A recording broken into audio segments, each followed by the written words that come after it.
Ako si Kabibong. Buko King, kinakyat ikaw. Kung ikaw yung walang tuhod ka, Buko King, patuloy ako para mamanantagin. Kabibong dya, ang sara. Ako ang matutuot ka Buko King Ridja sa Banwakang Antike. Manantara. Oo. Game. Panite.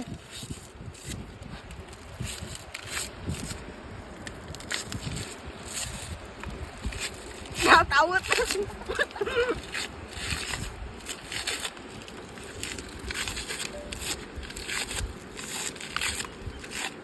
Hinanglan pati paya.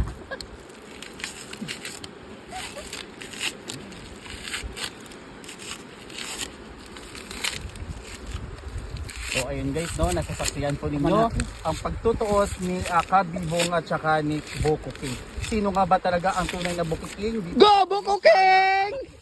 Si Kabibong nga ba o si Buko King? Kabibong! Kabibong! Ito naman si Buko King. Ayan guys. Ngayon ba si Kabibong na ba ang matatawag nating Buko King dito sa probinsya? Ano ang masasabi mo, Buko King? Ha? Nakikita mo to ngayon? Wala ka na. So ngayon mga palanggano, nalaman natin na si Buko King ay natalo na ni Kabibong. So ngayon simula sa So araw guys, na ito natalo niyo ay na ako at si siya na ngayon Kabibong si na Buko ang King. bagong Buko King, no? Magpapalit na sila ng account.